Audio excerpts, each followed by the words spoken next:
कक्षा 11 में आज कराएंगे आपको चैप्टर 9 है, वही ठोसों के यांत्रिक गुण और प्रत्यास्था। उसमें आगे करा रहे हैं किसी तार या छड़ के ताप परिवर्तन के कारण उसमें उत्पन्न तनाव बल क्या होता है। ये आपका कोई तार है ए बी जो दृढ़ आधारों के बीच कसा हुआ है, और हम जानते हैं कि माना इस तार की लंबाई है एल, तो माना एल लंबाई तथा ए अनुप्रस्थ काट का तार एक छड़ ए बी के दृढ़ आधारों के बीच कसी है। इसे गर्म करने पर लंबाई में परिवर्तन के कारण एक तनाव उत्पन्न होता है। जब इसको हम गर्म करते हैं, इसको गर्म किया जा रहा है, तो इसकी लंबाई में या तो वृद्धि होगी या लंबाई में सिकुड़ेगा। वैसे गर्म करने पर पदार्थ में प्रसार ही होता है, यानी खिंचाव पड़ेगा। तब तनाव बल क्या होगा वो हमें ज्ञात करना है कि कितना आएगा। अब मन यहाँ लिखेंगे कि जो मैंने अंडरलाइन किए वही आपको नोट करना है। माना तार के पदार्थ का यंग प्रत्यक्षता गुणांक वाई, यंग प्रत्यक्षता गुणांक को वाई से व्यक्त करते हैं, क्योंकि यंग प्रत्यक्षता गुणांक बराबर होता है अनुदैर्ध्य प्रतिबल बटे अनुदैर्ध्य विकृति, तथा अनुदैर्ध्य प्रसार गुणांक को हमने एल्फा लिया है। यहाँ पर अनुदैर्ध्य प्रसार गुणांक एल्फा है। यह तार के ताप में डेल्टा टी डिग्री सेल्सियस की वृद्धि या कमी करने पर, वृद्धि कर देंगे तो प्रसार होगा, कमी करेंगे तो तार सिकुड़ेगा, है ना।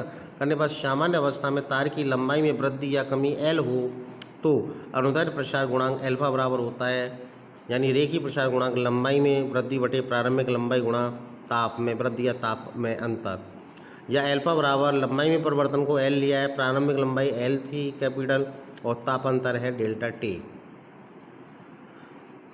क्रॉस गुणा कर लिया, L is small L equal to capital L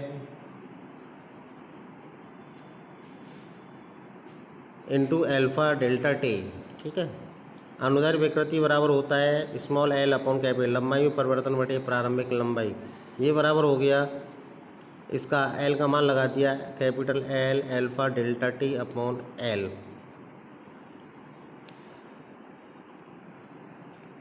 या alpha into delta T, L से एल कैंसिल हो गया, एल्फा इंटू डेल्टा टी बचा। समीकरण नंबर है आपका 2, उसको समीकरण 1 मान लिया।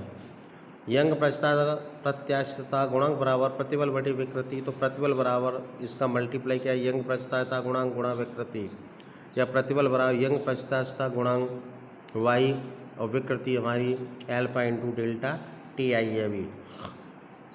ये समीकरण 3। इसे तापीय प्रतिबल भी कहते हैं। प्रतिबल बराबर बल बटे क्षेत्रफल या एफ अपॉन ए। एफ का मान ये है, या एफ बराबर ए इंटू प्रतिबल, F equal to A into प्रतिबल। तो समीकरण 3 से एफ का मान रख देंगे एफ इजुकल टू वाई, ठीक है ना, वाई और ए है ही, तो प्रतिबल का मान आया ये हमारा एल्फा डेल्टा टी, तो Y alpha into delta T, ये मान आ गया निकल के। इस सूत्र से स्पष्ट है कि तार में उत्पन्न तनाव लंबाई पर निर्भर नहीं करता है, अर्थात उत्पन्न तनाव ताप परिवर्तन के समानुपाती होता है। इस फॉर्मूले के आधार पर हम एक क्वेश्चन करा रहे हैं, इसे आपको नोट करना है कि 1 मीटर लंबे, तो एल बराबर दिया है 1 मीटर, ठीक है, तथा 2 गुणा 10 की घात -5 प्रति डिग्री सेल्सियस अनुदैर्ध्य प्रसार गुणा, ये एल्फा है, एल्फा का मान ये है, एल्फा का मान 2 गुणा 10 की घात -5 डिग्री सेल्सियस के कसा है। यह तार को 12 डिग्री सेल्सियस तक ठंडा कर दें तो डेल्टा टी है 12 डिग्री सेल्सियस ताप में परिवर्तन, तो उसमें तनाव बल, तो उसमें तनाव कितना उत्पन्न होगा, यानी हमें एफ ज्ञात करना है, क्वेश्चन मार्क, ठीक है ना।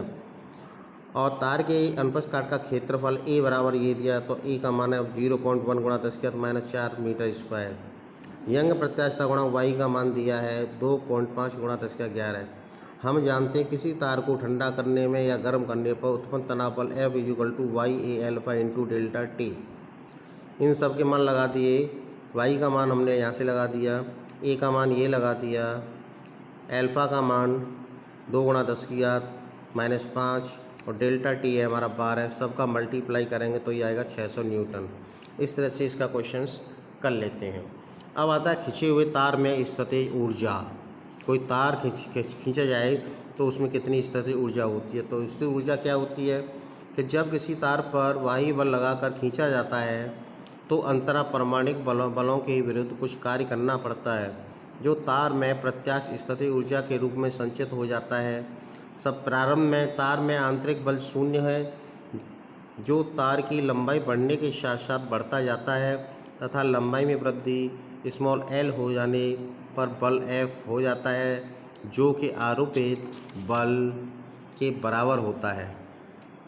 इस तरह से इस प्रकार तार की लंबाई में L वृद्धि के लिए औसत आंतरिक बल प्रारंभ में 0 था, बल F लगाया तो 2 बल हो गए, तो 2 का भाग F/2। अतः तार पर किया गया कार्य बराबर होता है बल गुणा लंबाई में वृद्धि, यानी बल गुणा विस्थापन। तो औसत बल गुणा लंबाई वृद्धि, औसत बल का मान अभी आया 1/2F इंटू L स्मॉल।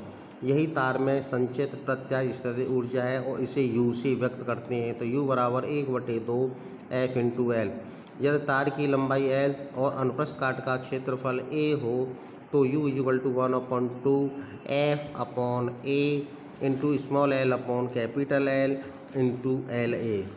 ठीक है, ए का अपने ऊपर नीचे गुणा कर दिया है इसमें। ठीक है, तो 1/2 ये होता है प्रतिबल और लंबाई ये होती है विकृति और ये तार का आयतन होता है LA। ठीक है,